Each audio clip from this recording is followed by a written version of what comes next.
بسم اللہ الرحمن الرحیم۔ شروع کرتا ہوں اللہ کے نام سے جو بڑا مہربان نہایت رحم والا ہے۔ جادو، ٹونا اور تعویذ وغیرہ جیسی چیزیں ہمارے معاشرے میں ایک ناسور بنتی جا رہی ہیں۔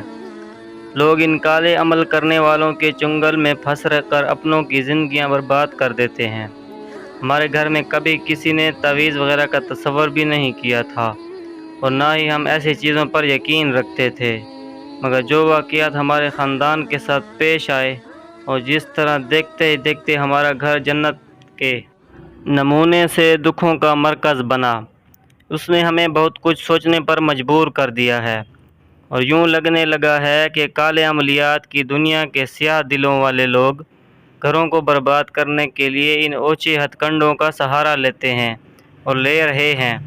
امی نے ہم بیٹیوں سے زیادہ اپنے بھائیوں کی بیٹیوں سے محبت کی، ان کو اوقات سے زیادہ اہمیت دی، پیار دیا، لیکن امی کے انہی بھائیوں نے اپنی بیٹیوں کے ساتھ مل کر امی کی جان لے لی۔ کہانی تو ہے بہت لمبی اور رلا دینے والی، لیکن میں ذرا مختصر سی بیان کروں گی تاکہ میرے ساتھ آپ لوگ بھی میری اس کہانی کو پڑھ کر روئیں مت۔ میرے والدین نے بھائیوں کی شادیاں کر دی کیونکہ ہم بہنیں اپنے بھائیوں سے چھوٹی تھیں۔ ہم بہنوں نے اور امی ابو نے بھابھیوں کو بہت عزت دی، حتیٰ کہ عیش و عشرت اور ہر چھوٹی سے چھوٹی خواہش بھی پوری ہوتی۔ ان کی ہر غلط حرکت پر پردہ ڈالا جاتا، ہر غلطی اور غلط بات کو معاف کیا جاتا۔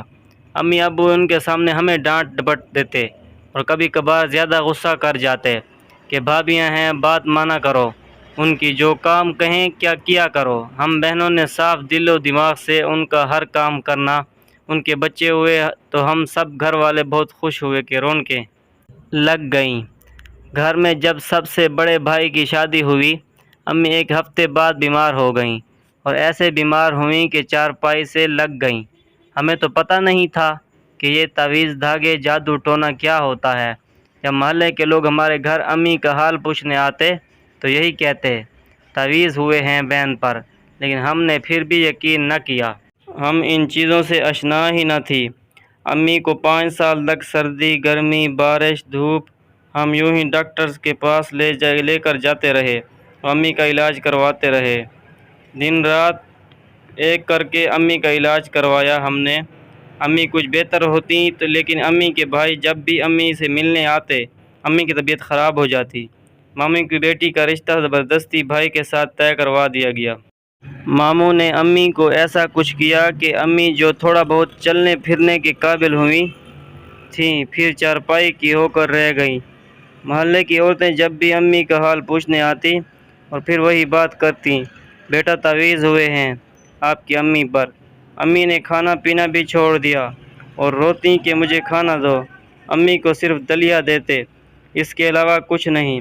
امی کی بیماری کا سفر ایسے ہی چلتا رہا۔ اس کے بعد ماموں نے ہم بہنوں پر تعویذ کروائے اور ہم بھی بیمار ہو گئیں۔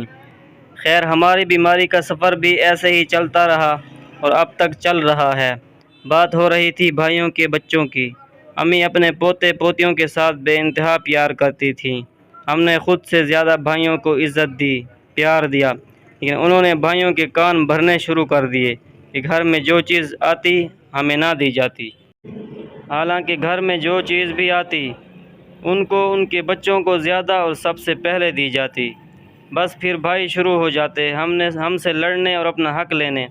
امی کی طبیعت خراب ہو جاتی اور ڈاکٹر کے پاس لے جانا پڑتا۔ امی ہمیں چپ رہنے کا کہتی۔ ہم نے تقریباً امی کی بات کو 10 سال تک پلے سے باندھ رکھا کہ چپ رہنا ہے، صبر کرنا ہے، لیکن بھائیوں نے پورا گھر سر پہ اٹھائے رکھا۔ 10 سال دن رات لڑائی جھگڑے فساد ہوتے رہے، لیکن ہم نے پھر بھی کوئی بات نہ کہی کہ بھائی ناراض نہ ہو جائیں۔ پھر کچھ عرصہ بعد ہمارے ابو پر بڑا بھاری عمل کروایا گیا۔ ابو پر تعویذ کروائے گئے، لیکن اللہ نے ان کو زندگی دینی تھی اور ابو بچ گئے۔